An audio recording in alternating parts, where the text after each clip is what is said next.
من المسجد الحرام إلى المسجد الأقصى الذي باركنا حوله. Bugün yine Gazze'de bizleri meydanlara döken korkunç katliamlar yaşanıyor.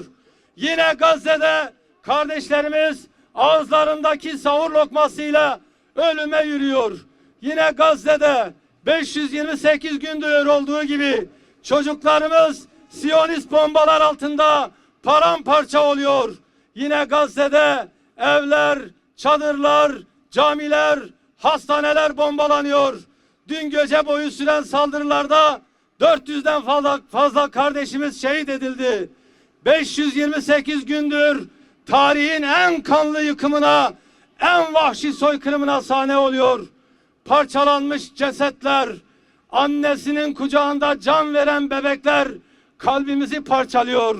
Gazze'de vahşi bir can pazarı kurulmuş. Aldıkları bu destek ve cesaretle sapkın arz-ı mevut inancı için bütün bölgeyi cehenneme çevirmekle kararlılar.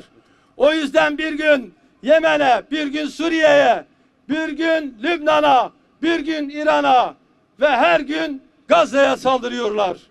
Bu soykırımcıların teravih, sahur, iftar, arefe, bayram demeden Müslümanlara saldırmaları artık dünyayı şok etmiyor. Artık kimse bu soysuzların yaptıklarına şaşırmıyor. Artık ölen çocuklarının sayılarına alıştırdılar dünyayı. Katliama, soykırıma alıştırdılar. Önce Gazze'yi yıllarca açlığa mahkum ettiler. Şimdi de topluca katlediyorlar. 528 gündür çocuklarımızı, annelerimizi, kardeşlerimizi öldürüyorlar. Aileleri yok ediyorlar. Nesilleri yok ediyorlar. Dün gece sahurda çocuklarımız uykularında katledildi. Sahur sofrasında kursaklarındaki lokmalarla katledildi. Ama dünya yine sessiz, yine dilsiz, yine kör. Ey uluslararası toplum, nerede vicdanın?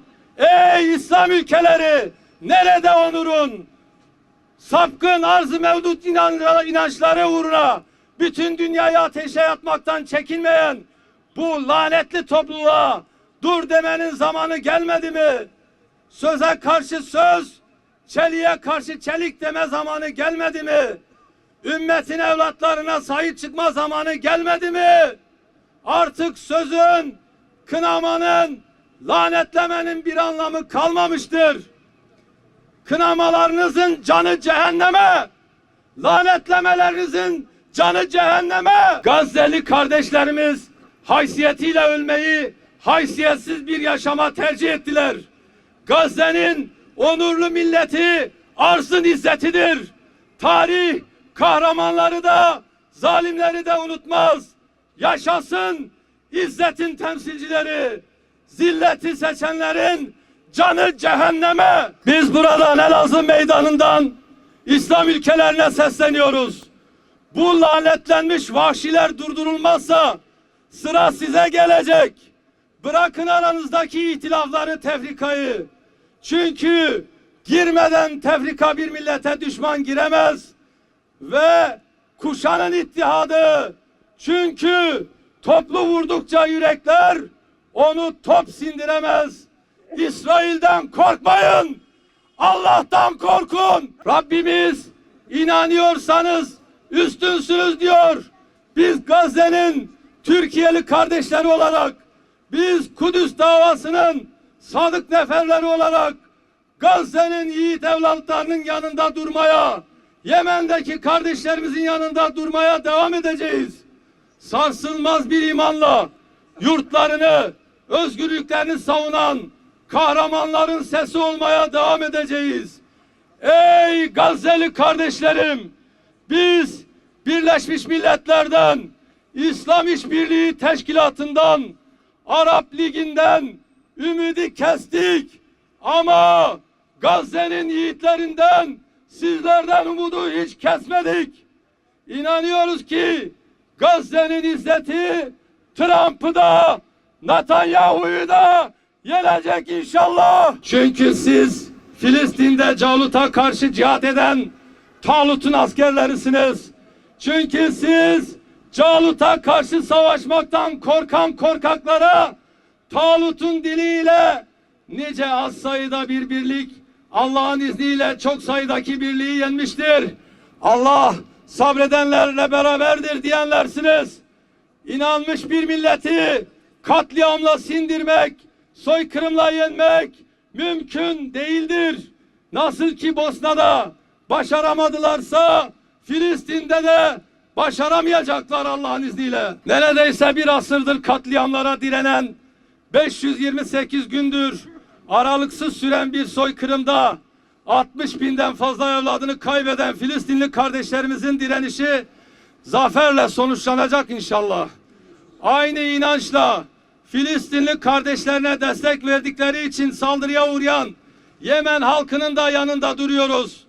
Utanmadan Filistin'de etkin temizlik yapacağını, etnik temizlik yapacağını ilan eden Siyonizmin cahil oyuncağı Trump'ın hukuku, insani ilkeleri ve ahlaki yok sayan fütursuz tutumunun Yemen'le sınırlı kalmayacağı da açıktır. Gazze ve Yemen'den sonra başka Müslüman ülkelere saldırmayı, bölgeyi cehenneme çevirmeyi hedefleyen, bölgede İsrail'in çıkarlarını korumayı dış politikasının merkezine koyan İngiliz, Amerikan, Siyonizm ittifakı sadece İslam dünyası için değil, bütün bir dünya için artık büyük ve yakın bir tehdittir. İslam ülkeleri bu tehdidi görüp vaziyet almak zorundadır. Birincisi, bölge ülkeleri İsrail'e derhal bütün hava, kara ve deniz sahalarını kapatmalıdır. İslam ülkeleri bir bütün olarak İsrail'e karşı ambargo ve yaptırım uygulamalıdır. İslam ülkelerinin hakları soykırım destekçilerine boykotu büyütmelidir. Mısır ve Ürdün'e kapıları açıp yardım göndermesi için daha çok baskı yapılmalı ve protestolar düzenlenmelidir. Bütün dünyada organize eylemlerle ABD ve İsrail üzerine baskı kurulmalıdır. Trump'ın da soykırıma verdiği destek ve etnik temizlik planı nedeniyle Uluslararası Ceza Mahkemesi'nde yargılanması için harekete geçirilmelidir. Değerli kardeşlerim, biliyoruz ki bugün bütün Türkiye'de meydanları dolduran yüz binlerin kalpleri göğüs kafeslerine, ruhları bedenlerine sığmıyor. Bugün acımızın arşa ulaştığı gündür. Bugün öfkemizin kınından taştığı gündür. Bugün bıçağın kemiğe dayandığı gündür. Bugün şehitlerin, Ahmet Yasinlerin, Heniyelerin direniş mirasına sahip çıkma günüdür. Kamplarda doğan, mücadeleyle yoğrulan, direnişle nişanlanan ümmetin yetim çocuklarının sesi, nefesi, çığlığı olma günüdür. Ya Semî' Ya Cebbar Allahümme aleyke bi İsrail Ya farice li kulli belva Ya